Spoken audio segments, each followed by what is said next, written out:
The following video may contain minor spoilers. Viewer discretion is advised. Bum bum bum bum bum bum. Bum bum bum bum bum bum. Welcome to the Monday Show with me, Little Bigfoot. Last week I talked about the films of Peter Jackson leading up to The Lord of the Rings. If you haven't seen that video yet, you can by clicking here. I have a lot to talk about today, so let's cut the chit-chat and get started. Peter Jackson was 9 years old when he first saw the 1933 film King Kong on television. This had a profound impact on the young boy. When he was 12, he used his parents' Super 8 film camera to attempt a DIY remake of King Kong using wire, rubber, and the hair on his mother's fur coat. His first contact with The Lord of the Rings was when he saw the 1978 animated adaptation directed by Ralph Bakshi. At the age of 17, Peter Jackson read the tie-in edition during a 12-hour train ride from Wellington to Auckland. I'm now going to fast forward to 1996, where the last episode left off. I'm also going to be bouncing around for a moment, so please bear with me. Harvey Weinstein and Miramax were trying to adapt the novels of J.R.R. Tolkien for the big screen. This was initially planned as a trilogy, with The Hobbit being the first film, and The Lord of the Rings as parts 2 and 3. This intrigued Jackson, who signed on as director.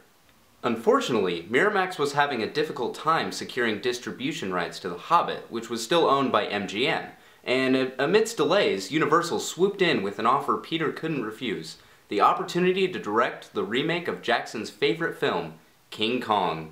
So Peter abandoned Lord of the Rings to start pre-production on King Kong with Weta, but after 6 months of writing and production design, Universal canceled the project because of the films The Planet of the Apes, Mighty Joe Young, and Godzilla.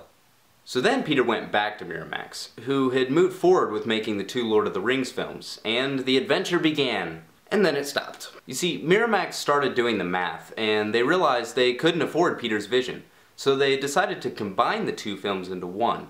This would mean cutting Bree, the Battle of Helm's Deep, even Saruman. Jackson refused, so Miramax declared that any script or work completed by Weta belonged to Peter, and then they backed away from the project. Over the next 4 weeks, Jackson visited every studio in Hollywood to pitch Lord of the Rings. New Line Cinema showed the most interest. They even wanted 3 films instead of 2, so a deal was signed, and the production officially began.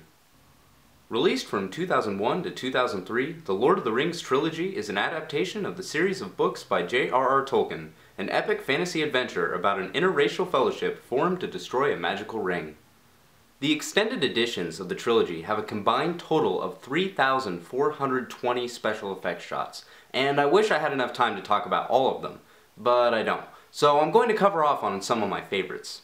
While Lord of the Rings is famously known for its advances in computer animation, it also utilized very ambitious practical effects. Weta Workshop, under the direction of Richard Taylor, created 500 bows, 1,800 pairs of hobbit feet, 10,000 arrows, 19,000 costumes, and 48,000 pieces of armor. They also created over 1,000 exquisitely detailed miniature sets. One of the largest, Minas Tirith, was 25 feet tall and 40 feet wide. For some of the most epic battle sequences, up to 230,000 orcs were needed. Most of these were computer generated, and instead of animating each one individually, a revolutionary new software was created, called Massive. Multiple Agent Simulation System in Virtual Environment is a program that gave each orc a simulated mind of its own. An orc picked who to fight, and some of them even decided for themselves to run away from battle. One of my favorite characters of the trilogy is Gollum. When filming began, Peter Jackson knew that Gollum would need to be CG, but Weta Digital had not yet figured out how to make him convincingly realistic. Andy Serkis was initially just hired to lend the voice of Gollum, but Jackson noticed in the audition tape that Serkis's facial expressions and body language matched what he wanted for Gollum, so a crude version of motion capture was created. Each scene with Gollum was filmed 3 separate times, once with just the actors, then again with the actors and Andy Serkis in a skin-tight bodysuit, and then again with just Serkis. The special effects team was then able to animate over Andy Serkis using his body movements as points of reference.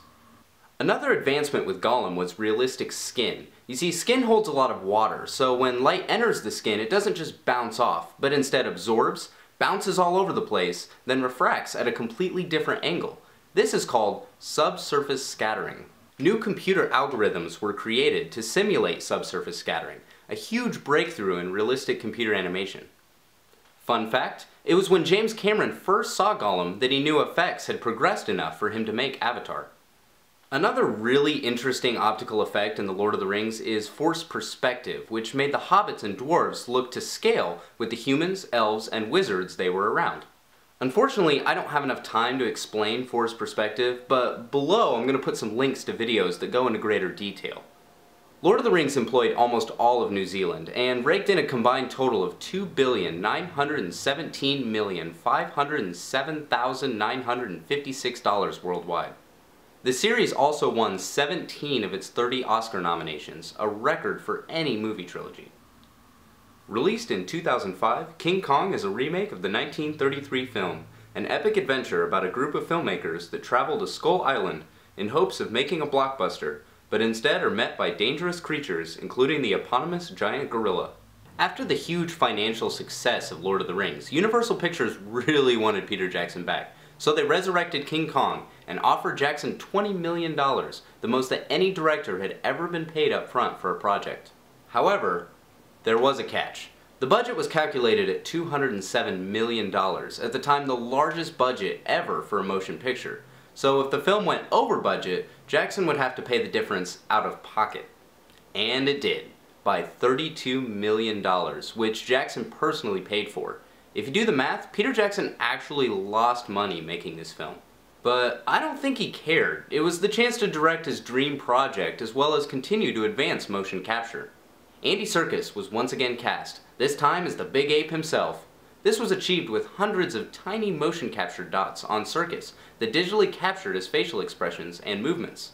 King Kong did quite well at the box office, and at the time was Universal's 4th most successful film. To date, it ranks 13th, behind Ted. Released in 2009, The Lovely Bones is an adaptation of the novel by Alice Sebold, a supernatural drama about the otherworldly separation of a teenage girl and her family. Though visually arresting, the film didn't really feature any new technological advancements and is Jackson's worst critically reviewed movie. It currently has a score of only 32% on Rotten Tomatoes. I don't really get the hate on this movie. I thought it was pretty good. You should see it for yourself. Released from 2012 to 2014, The Hobbit trilogy is an adaptation of the children's novel by J.R.R. Tolkien, an epic fantasy adventure about the quest of another interracial fellowship formed to reclaim a mountain from an evil dragon. This trilogy has had a very troubled production history. In 2005, Peter Jackson launched a lawsuit against New Line, claiming he had lost revenue from merchandising, video, and computer game releases associated with Fellowship of the Ring. He felt the lawsuit was minor and that New Line would still let him make The Hobbit. He was wrong. New Line was pissed, and they fired Jackson. So then, in 2008, the Tolkien estate and HarperCollins publishers filed another suit against New Line for breach of contract and fraud.